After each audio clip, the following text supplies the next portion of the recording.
चाहे कुछ हो जाए जीवन में, लेकिन आपका विश्वास ना डगमगाए ठाकुर जी के प्रति। ठाकुर जी सदा प्रिय लगे, ठाकुर जी का भाव प्रिय लगे, चाहे कुछ हो जाए जीवन में, पर कभी भगवत विस्मृति ना हो चित्त में। एक प्रसंग आता है, राजस्थान के एक भक्त हुए, और कैसे भक्त थे? काले खां, म्लेच्छ थे। उनका प्रसंग मैं कभी कभी सुनाया करता हूं। तो भगवान के परम भक्त श्री मदन मोहन जी के भक्त हुए, और ऐसी भक्ति करते थे ठाकुर जी की। पहले तो इनको केवल मंदिर में साफ सफाई का काम दिया गया था, तो केवल अपने घर को चलाने के लिए, रोजगारी के लिए मंदिर जाया करते थे, कोई भगवान के प्रति भाव नहीं था। लेकिन नित्य इसी भाव से मंदिर जाने का यह प्रभाव हुआ कि धीरे धीरे इनको ठाकुर जी की भक्ति की लत लगने लग गई। अब तो ऐसी स्थिति हो गई कि पूरे दिन मंदिर में रहते और मंदिर में बैठ करके ठाकुर जी को ही निहारते रहते। बीच में भोजन करने के लिए सब लोग अपने अपने घर जाते, परंतु ये वहीं बैठे बैठे ठाकुर जी को ही देखते रहते। और इसी का प्रभाव ऐसा हुआ कि इनके सब परिवार के लोग इनके बड़े विमुख हो गए, और सबसे ज्यादा तो इनकी पत्नी, क्योंकि काले खां के कोई पुत्र नहीं था, संतान नहीं थी।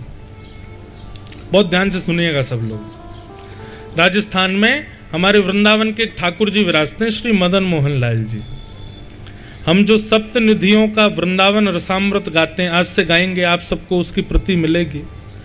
उसमें एक ठाकुर हमारे वृंदावन के श्री मदन मोहन जी, और मदन मोहन जी विराजते हैं करौली राजस्थान में। और एक विडंबना की बात बताऊं, मैं आज तक कभी करौली नहीं गया, पर मदन मोहन जी की इतनी कथाएं गाई हैं, मदन मोहन जी का इतना लीला वर्णन किया है कि निश्चित है जिस दिन जाऊंगा उस दिन मदन मोहन जी का अद्भुत आनंद आएगा दर्शन करने में। मंदिर में झाड़ू लगाने की सेवा करते थे काले खां,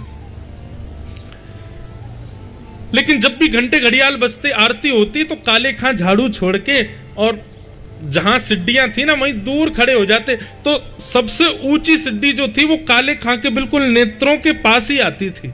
तो वहां से वैष्णवों के चरणों के बीच से हल्की सी थोड़ी सी झांकी मदन मोहन जी की काले खां को दिखती थी।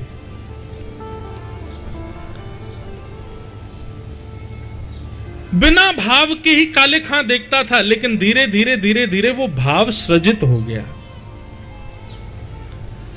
बंधुओं, ये बात निश्चित है कि आपके चित्त में ठाकुर जी के प्रति भाव उत्पन्न हुआ है ना, तो ये आपका भाव नहीं है, ठाकुर जी का भाव आपके प्रति उत्पन्न हुआ है। सबका नहीं उत्पन्न होता ठाकुर जी के प्रति। सब जाते हैं मंदिर दर्शन करने, पर सबको तो वो पाषाण ही दिख रहे, वही राधा रमन जी हैं, वैसे ही नेत्र हैं, वैसी पोशाक है, वैसा ही आभा प्रभा मंडल है उनका, वैसा ही मंदिर है, और खड़े भी सब वैष्णव एक साथ हैं, लेकिन सबके चित्त में एक जैसा भाव नहीं है ठाकुर जी के लिए। लाखों लोग दर्शन करते हैं, पर मीरा जैसा भाव थोड़ी है। मीरा को जो दर्शन होता है वो अलग है। तो इसका ये बात प्रमाणित है कि जब ठाकुर जी एक ही हैं, दर्शन करने वाले इतने हैं, तो फिर सबको अलग अलग क्यों? बोले जिसके चित्त में प्रेम लक्षणा भाव उत्पन्न हो रहा हो, समझ लेना उसके चित्त में नहीं हुआ है, ठाकुर जी के चित्त में उसके लिए प्रेम प्रकट हुआ है, इसलिए उसको प्रेमी दिख रहे हैं। कभी श्री राधा रमन जी का दर्शन करो, राधा वल्लभ जी जाओ, बिहारी जी जाओ, और दर्शन करते समय दर्शन हो गए। अब दर्शन होने के बाद क्या होता है, मंदिर से निकलो, लेकिन सब खींचते रहे और आपके पैर बार बार कहें नहीं एक बार और देख लूं, बस एक बार और निहार लें, अभी थोड़ा सा और देख लें, अभी मन भरा नहीं। अरे ट्रेन का समय हो रहा भाई, गाड़ी निकल जाएगी हमारी, अभी निकल जान दो, कल चले जाएंगे, एक और देखने दो। ये स्थिति हो जाए तो यही समझना आपके चित्त में नहीं प्रेम आया है, उनके चित्त में आपके लिए प्रेम आया है। काले खां एक मुस्लिम परिवार में जन्मा व्यक्ति, ना कभी उसने भागवत सुनी, ना कभी उसने राम कथा सुनी, ना उसने कभी भक्ति अनुष्ठान किए, कभी गंगा जी में स्नान भी नहीं किया होगा, यमुना जल का पान भी नहीं किया होगा, बिल्कुल पवित्र नहीं था। उस काले खां को मदन मोहन जी प्रिय लग गए, तो इसमें आप क्या लोगे? यहां हमारे शास्त्र कहते हैं इतने नियमों का पालन करो तब ठाकुर जी से प्रेम होगा, और यहां तो काले खां ने कुछ भी नहीं किया, फिर प्रेम कैसे हो गया? ठाकुर जी ने प्रेम किया है उससे, इसलिए प्रेम हो गया।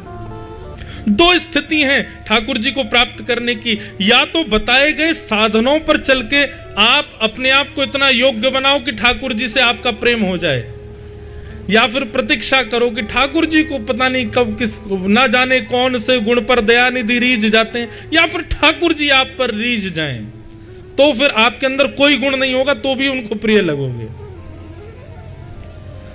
काले खां पर ठाकुर जी रीझ गए और काले खां को मदन मोहन जी प्रिय लगने लगे। अब तो काले खां पहले तो जाता था वेतन लेने के लिए काम करता था, पर अब तो वो कार्य करने इसीलिए जाता था कि मदन मोहन जी दिख जाएंगे। घर परिवार के लोग डांटने लगे, फटकारने लगे, पत्नी कहने लगी इतने वर्ष हो गए ब्याह को, हमारी कोई औलाद नहीं है, हमारे कोई पुत्र नहीं है। परिवार के दूसरे लोग कहते, बोले होगा कैसे? अपने खुदा को छोड़ करके दूसरे को भजेगा तो फिर वो कहां से देगा? जब अपने खुदा से गुहार करेगा, नमाज आदि करेगा, उनसे प्रार्थना करेगा, तभी तो वो देंगे। अपने बादशाह को भजता नहीं है, दूसरों के बादशाहों के पास जाएगा, दूसरों का बादशाह तो दूसरों की सुनेगा ना। ये ताने रोज सुन सुन करके काले खां और घर का आना बंद कर दिया उन्होंने। बोले क्या करूं, घर जाता हूं, सब सुनाते हैं। एक दिन इतने परेशान हो गए काले खां, मदन मोहन जी के सामने खड़े खड़े बोले, हे मदन मोहन जी, मुझे पुत्र की कामना नहीं है, पर मैं चाहता हूं मेरी पत्नी का मुंह बंद हो जाए। मैं चाहता हूं मेरे परिवार वाले जो ये ताना मारते हैं मेरे ऊपर, ये ताने बंद हो जाएं, ताकि मेरा आपके दर पर आना बंद ना हो, इसलिए मुझे पुत्र दे दो।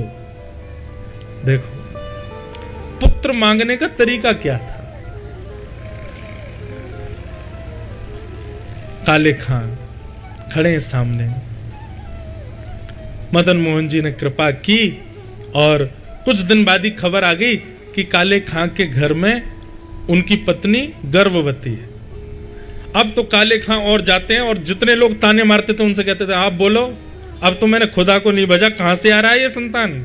ये हमारे मदन मोहन जी दे रहे हैं। तो सब लोग चुप हो जाते, कुछ कहते नहीं। पुत्र ने जन्म लिया, धीरे धीरे पुत्र बड़ा होने लगा। काले खां बड़े प्रसन्न थे, क्योंकि अब उनको कोई टोकता नहीं, कोई रोकता नहीं। वे नित्य सुबह मंगला में जाते हैं और 8 प्रहर का दर्शन करके फिर आते हैं घर पे। लेकिन सब कुछ सीधा सीधा चलता रहे, इसमें भी हमारे ठाकुर जी को चैन तो पड़ता नहीं है। ये बात बिल्कुल निश्चित है, आपका अगर सब कुछ ठीक ठाक चल रहा है ना, तो घबराना, कभी तो कुछ ना कुछ होगा, क्योंकि ठाकुर जी सीधा सीधा चलने देते ही नहीं है भैया। और जिसका सीधा सीधा चल रहा हो, समझ लेना ठाकुर जी की उस पर दृष्टि नहीं है।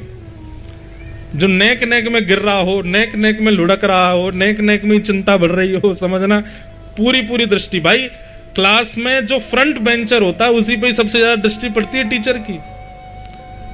उनका तो नाम ही बैक बेंचर्स है, वो तो पढ़े लिखे गंवार, वो गंवारी माना जाता है उनको। क्यों? टीचर देखे ना, इसीलिए तो पीछे बैठते हैं। सबसे पहला क्वेश्चन ही किससे पुटअप किया जाता है? जो सबसे आगे बैठा हो। बार बार प्रश्न जीवन में आ रहे हैं, बार बार उथल पुथल आ रही है, तो समझो आप फ्रंट बेंचर हो ठाकुर जी की क्लास के। तो सब कुछ ठीक रहे, इसमें ठाकुर जी राजी तो रहते नहीं है। 8 वर्ष की आयु हो गई काले खां के पुत्र की। यमुना के तट पर नदी के किनारे खेल रहा था और एक काले सर्प ने उनके पुत्र को डस लिया। मृतक अवस्था में पड़ा है। कुछ मित्रों ने जाकर के काले खां की पत्नी को बताया, आपके पुत्र को सर्प ने डस दिया। पत्नी दौड़ी दौड़ी गई, अब सोचने लगी कहां जाऊं, तो बोली मंदिर में काले खां को बताते हुए जाऊंगी पुत्र के पास। काले खां को जाकर के सूचना दी, बोले जल्दी चलो जल्दी। बोले क्या हो गया, इतनी हाफ क्यों रही हो, क्या हो गया? बोले हमारा पुत्र खेलने के लिए गया था, उसको सर्प ने डस दिया है, जल्दी चलो, कोई कोई वैद्य बुला के लाना पड़ेगा, कोई झाड़ा देने वाला बुलाना, पुत्र मर जाएगा हमारा। इतने में ही घंटा बजने लगा ठाकुर जी की राजभोग आरती का। जैसे ही राजभोग आरती के घंटा बजा, काले खां बोले, अरे तू जा, जल्दी जा, मैं आरती करके आता हूं। काले खां की पत्नी बोली, तुम कैसे काफिर हो, हमारा पुत्र मरने वाला है, उसको सर्प ने डस दिया है, तुमको अभी भी ये कालिया दिख रहा है, इस मदन मोहन की शरण में बैठे हो। काले खां, भूलो मत, इन्होंने ही दिया है वो हमको। बोले इन्होंने दिया है तो फिर ये बचा लें आज उसको। ऐसा कहकर के और भी कई बातें कहकर के पत्नी तो वहां से चली गई। काले खां मदन मोहन जी को देख रहे हैं, नेत्रों से आंसू गिर रहे हैं। काले खां कह रहे हैं, आपको अच्छा नहीं लगता ना कि हम ठीक ठीक रहें? सब कुछ ठीक तो चल रहा था, 8 सालों से किसी ने मुझसे कुछ नहीं कहा। 8 सालों में एक दिन भी ऐसा नहीं गया कि मैंने आपकी कोई आरती छोड़ी हो, मेरे किसी भी दर्शन में अवकाश आया हो। फिर ये आज कौन सा नया खेल खेल दिया आपने? काले खां तो दर्शन करते रहे, ठाकुर जी को देखते रहे। इतने में ही पीछे से पत्नी अपने मृतक पुत्र, उसके मुख से झाग निकल रहा था, पूरा शरीर नीला पड़ गया था, उस पुत्र को ला करके काले खां के बगल में रख दिया, मदन मोहन जी के मंदिर के देहली के बाहर। बोले बहुत कहते हो ना कि मदन मोहन जी ने दिया है, कह दो उनसे कि बचाएं इसको। यदि आज मेरा पुत्र बच गया तो मैं तुम्हें वचन देती हूं, तुम्हारे साथ साथ मैं भी इनकी दासी हो जाऊंगी। अब बात तो सुनो पहले पूरी, अभी बचने तो दो उसको। आप लोग भी पहले ही पूरा क्लाइमेक्स खत्म कर देते। काले खां सामने खड़े हैं। बंधुओं, काले खां की भक्ति में एक बात देखी, उसने कभी भी अपने लिए कुछ नहीं कहा ठाकुर जी से। वो अभी भी मदन मोहन जी से कहता है कि नाथ, मुझे ये नहीं चाहिए कि आप मेरे पुत्र को बचाओ, मैं बस ये चाहता हूं कि आप मुझसे छूटो, ऐसा कुछ भी मेरे साथ ना हो। अगर आप मुझे ये वचन देते हो कि मेरे पुत्र की मृत्यु पर आप मुझसे दूर नहीं होगे तो मुझे ये भी स्वीकार है, लेकिन यदि मेरे परिवार ने आपको मुझसे दूर किया और उसमें कारण पुत्र की मृत्यु बने तो मैं आपसे हाथ जोड़ कर प्रार्थना करता हूं, इसको बचाओ। मैं इसके बिना रह सकता हूं, परिवार के बिना रह सकता हूं, लेकिन आपके बिना नहीं रह सकता, और मेरा परिवार मुझे आपके संग रहने नहीं देगा। तब आज भी मदन मोहन जी के मंदिर में ये पंक्ति गाई जाती है कभी कभी आरती के बाद। उर्दू के अल्फाज हैं काले खां के। आज तक कभी मंदिर में नहीं गया है, दिल्ली पे से ही दर्शन करता है ठाकुर जी का। मुसफ़्फ़क़ सफ़ीक रफ़ीक दिल दोस्त मेरे, अपने पुत्र के शव के सामने मदन मोहन जी से काले खां कह रहा है, मेरी नजदीकी हकीकी ख्याल कीजिए, मेहरबान कदरदान आला तू जहान बीच, मुझसे गरीबों का गुनाह माफ कीजिए। काले बेकरार खड़ा तेरे दरबार बीच, नंद के कुमार जरा गौर अब कीजिए। हिंदुओं के नाथ तो हमारा कोई दावा नहीं, जगत के हो नाथ तो हमारी सुध लीजिए, जगत के हो नाथ तो हमारी सुध लीजिए। कारे बेकरार खड़ा द्वार तेरे, नंद के कुमार अब गौर कुछ कीजिए। हिंदुओं के नाथ हो तो हमारा कोई दावा नहीं, अगर आप केवल हिंदुओं के नाथ हो तब तो हम पर कृपा होनी असंभव है।